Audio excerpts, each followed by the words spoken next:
Hello and welcome back to another video. Today we are going to be doing our very first stitch outs on the Memory Craft 100E. So if you're new to the series, the last video we talked about this beautiful machine, what it comes with, and of course all of my fears and my, what I plan to make with it, just all the things that come about when you're first taking that dive into embroidery. So you might want to check out that video first just to get a little rundown on this beautiful machine. And then you can come back to this video where we actually are going to do some stitch outs together. Super nervous, kind of scared, but I'm hoping that it's going to be super easy. And hopefully by the end of this video, we're going to realize together, oh my goodness, this is so easy, and you're going to probably get hooked. And I'm probably going to be hooked by the end of this video as well, because I'm just so excited about embroidery. So as you can see, I have the machine set up. It is on. I have not threaded it at all. And there is a bobbin winder. So we're going to go ahead and wind our bobbin together and then thread the machine. It looks pretty easy to thread. If you are already a sewist, then you will recognize that a lot of the functions on this machine are functions you would find on a typical modern domestic sewing machine. So the bobbin winder is pretty consistent with most modern machines. There's a drop-in bobbin holder, so if you're used to that.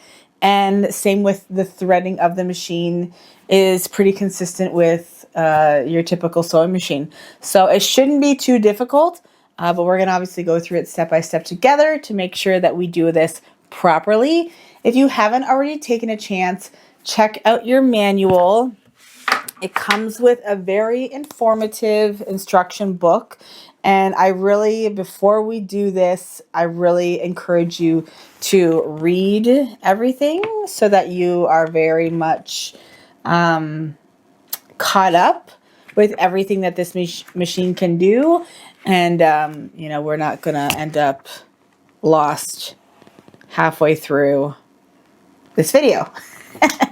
So definitely this is going to be your little Bible that you're going to have next to your sewing machine or next to your embroidery machine while you're actually working with it. So let's change the camera angle and then we are going to do the bobbin and then thread our machine.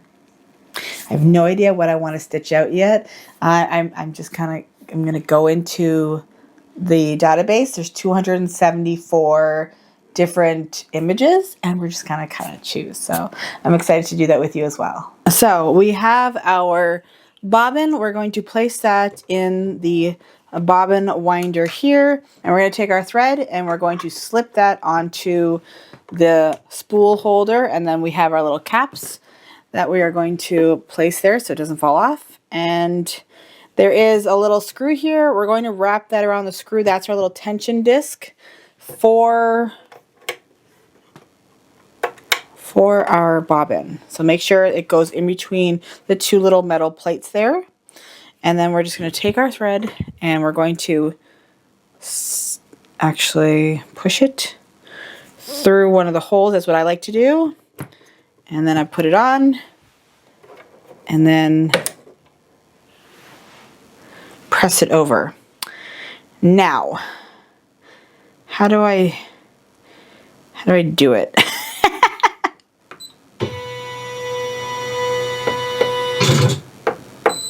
Bobbin winding.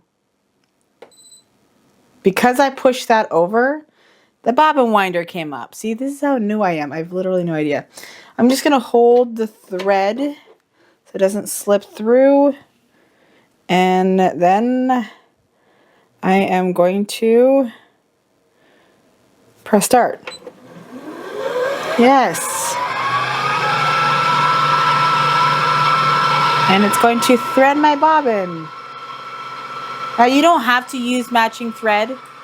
If you want to use white or black or something that matches your fabric so that the back of it, maybe if you're going to be able to see the back of it, it's not as noticeable.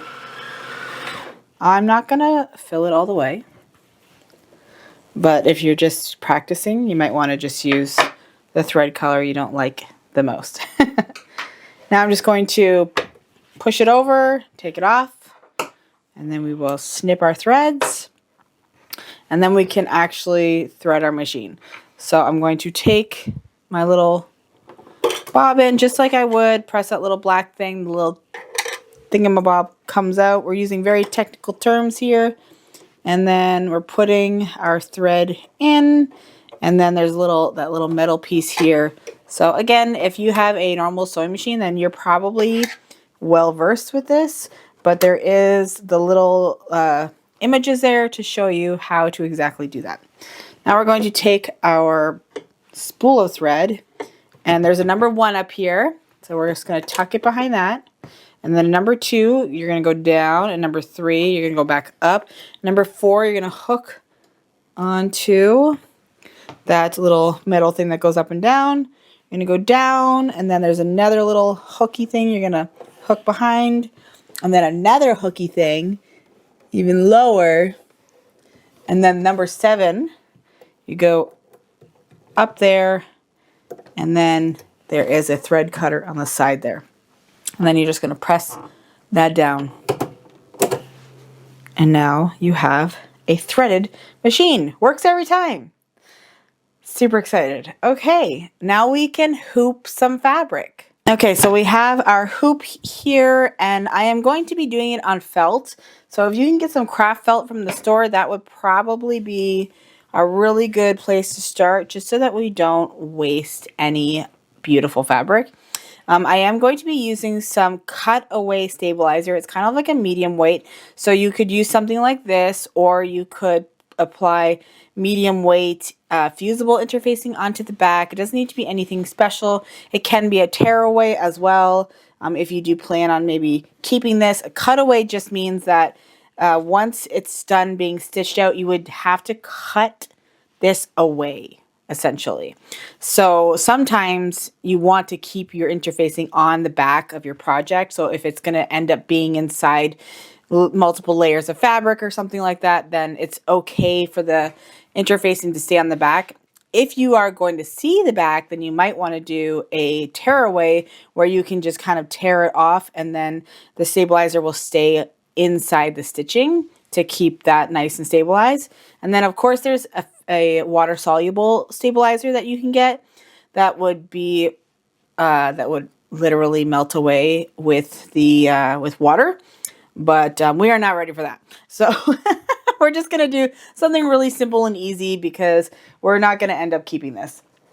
So then I'm just going to take my hoop now, and we have this little lever here on the side that you're going to open all the way, and then there's this little spinny thing here. And this will tighten and loosen the whole thing. So we're going to take out the middle, and we're going to place that down.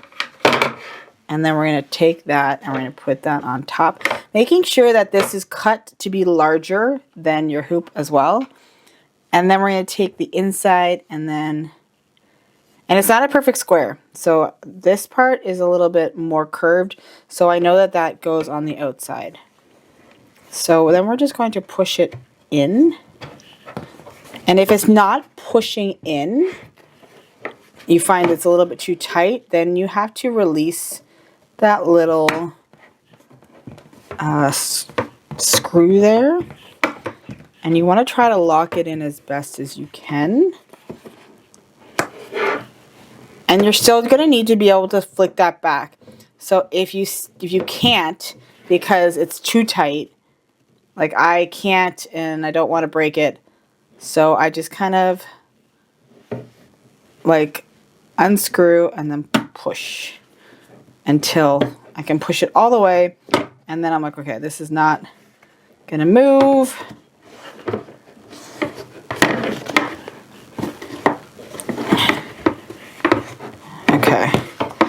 It's nice and flat. Not perfect. And I've heard of people putting T-pins on either sides to stop it from pulling, just because the corners are more secure than the sides. And if you get into larger hooping, that might be a thing.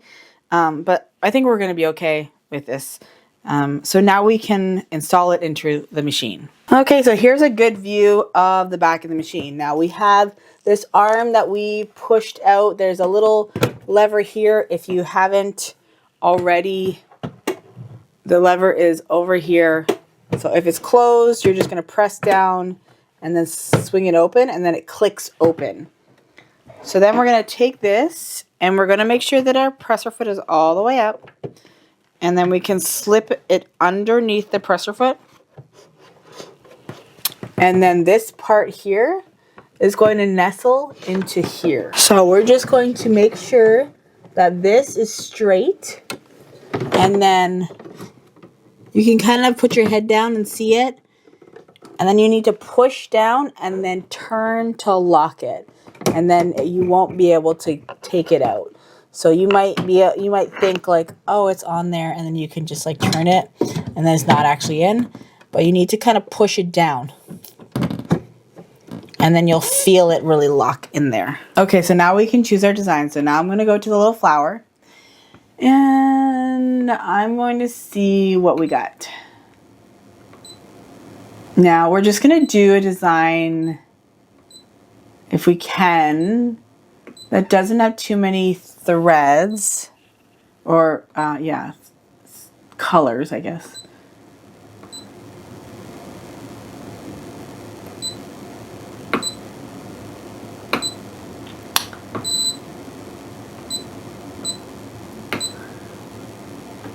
Okay, let's do a leaf. One color, and we've chosen it. Now, once I've chosen it, and you can see that the machine has moved, I'm going to go down to the home, and we're going to go up to the design space. Now, again, I haven't done this before, but I'm just doing what I think needs to happen. So from here, I have learned the buttons from my manual, of course, so that's why I know how to navigate it a little bit, but we are still very new beginners here. So it's obviously quite small. You can make it larger by only 20%. So it gives you a little bit of, you can make it a little bit bigger, a little bit smaller. The thing is that you can't make it too big or too small because the amount of stitches doesn't change to make the image. And as it gets larger, you would need more stitches. So then things would look more sparse. So that's why we only have 20% to be able to make it larger. So it's, as you can see, it's a very small image. If you want to do multiple images on here, then I'm just going to take this and I'm just going to move it over so that we have a little bit more space to work with. So it's not just in the center, but by putting it over the top corner means that it's going to stitch out over in the top corner. So it's pretty awesome. And then there's also going to be a plastic grid here that you can sink into this. And then you can line up the lines here with the lines here so that you can get a more accurate placement if you are doing something specific and not just a random stitch out like I am doing. So, okay, so now we're just going to press OK. And now we're going to do it. Okay, here we go. Are you ready? Okay, so I think we have to put our presser foot down. I know, okay, let's press start and see what happens. Okay, now it's going to say lower our presser foot. And now we're going to lower it. And now we're going to press it. Okay, here we go.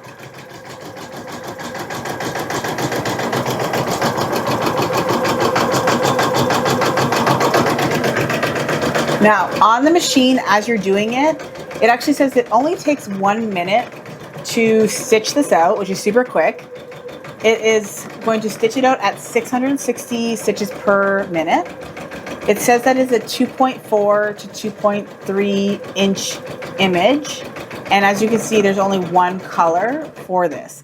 And as it is stitching out, it's actually counting up the stitch amount so that you can see where you are. So in a larger project, that would make more sense.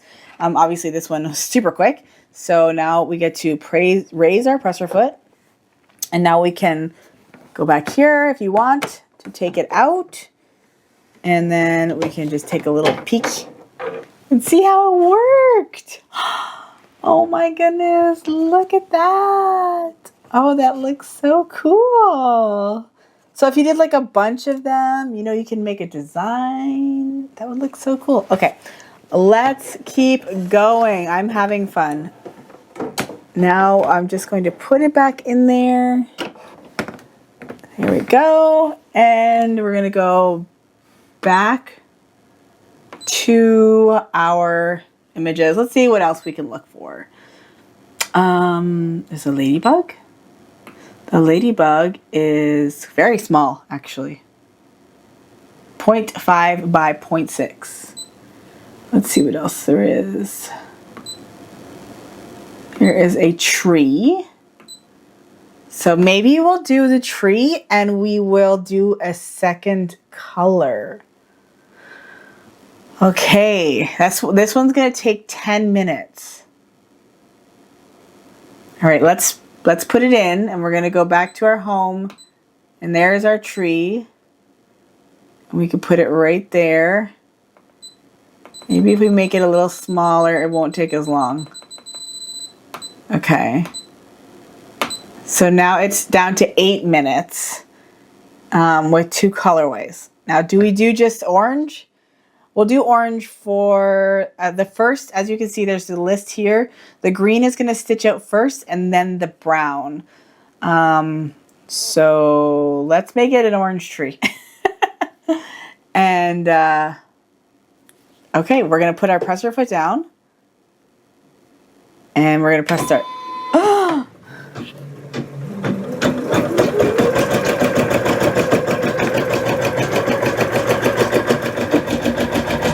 So I'm not exactly sure how this all works, but it puts these kind of random stitch lines, and I think that's to add sort of stability to your embroidered design.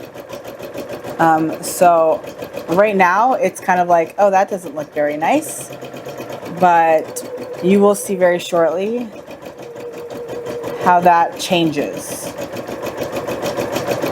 So as you can see, we're going up in the stitch count. We're at almost 300 stitches. And it's important, the stitch part is actually really important because as your image stitches out, there is a possibility of thread break. And when your thread snaps, what happens is you can actually use these arrows here to go back in the stitch count, and you can go back and then you're able to rethread your machine, restart, and then you won't see any gaps in your stitching. So that's why I think it's important, especially when you're first starting out, to babysit your machine and watch it stitch out to make sure that, one, you're using good thread that is high quality and that your machine will work well with. And two, to make sure that if it does snap, that you are watching it and you can kind of gauge, like, I know the stitch length goes up or the stitch count goes up really fast, but you can be like, okay, it just happened, so maybe we'll go back 20 stitches and then rethread and then continue on. So, you know, there's so many factors, but when you're first starting out, you definitely want to hang out with your machine. I mean, who doesn't want to hang out with it? It's so fun to watch and embroider. You can really see how the image is starting to come to life now that it's actually embroidering on all of those stitches.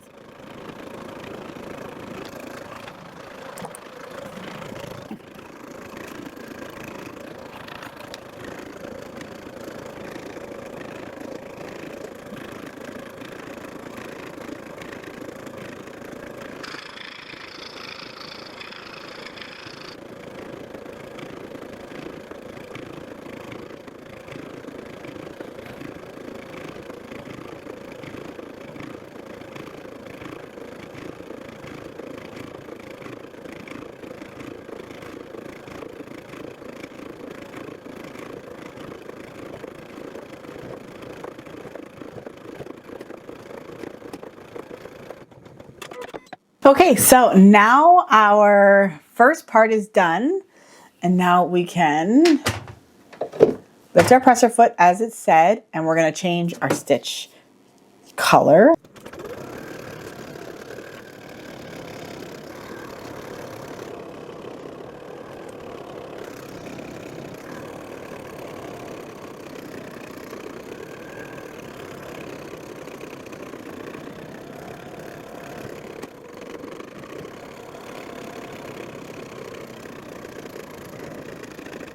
Okay, so our tree is done and something went wrong and I'm not sure what.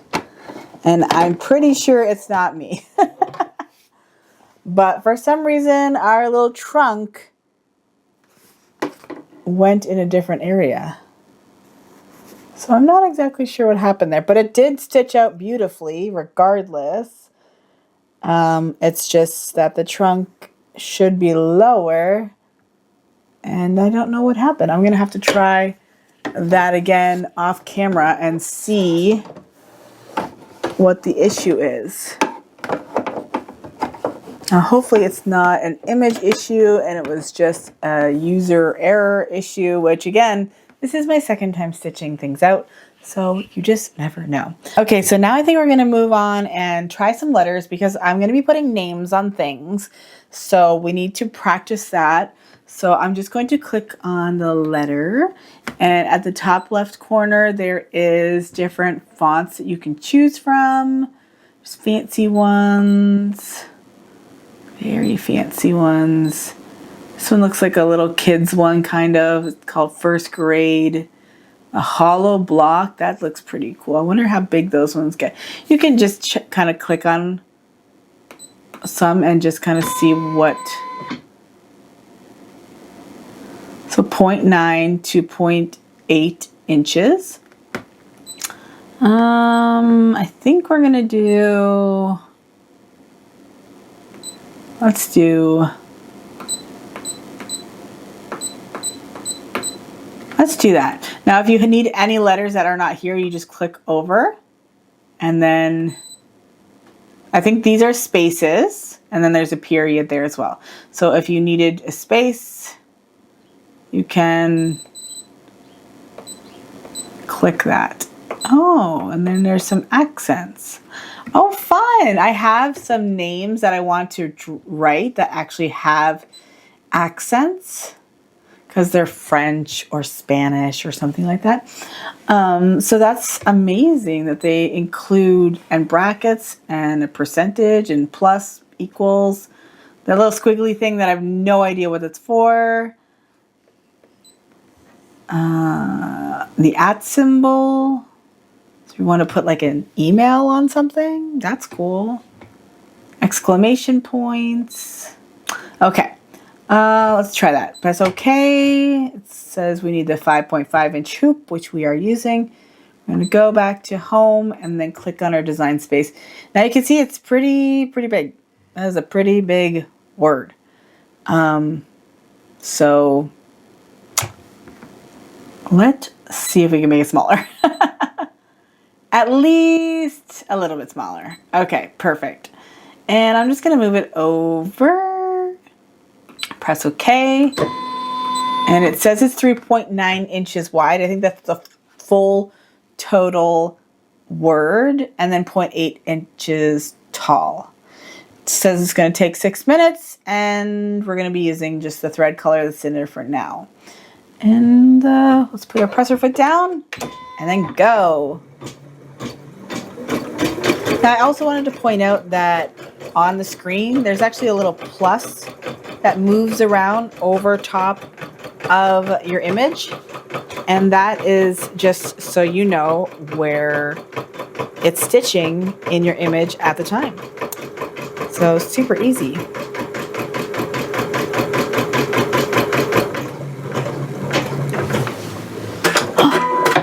So once it's done one letter, it will cut its threads, which is great because that means that there's no jump threads, I think is what they call it.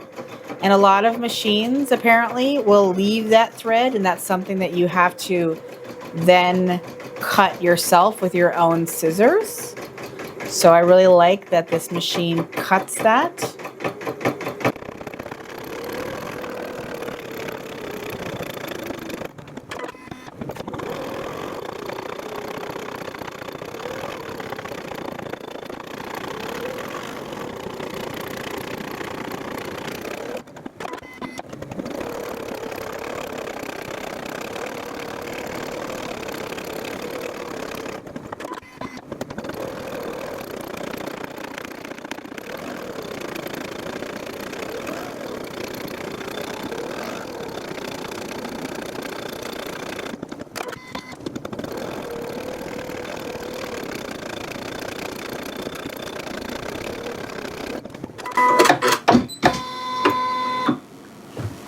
Okay, and we are done. We're going to lift our presser foot, release our hoop in the back, and lift our presser foot a little bit more just to be able to bring it out. And look at how cool that looks.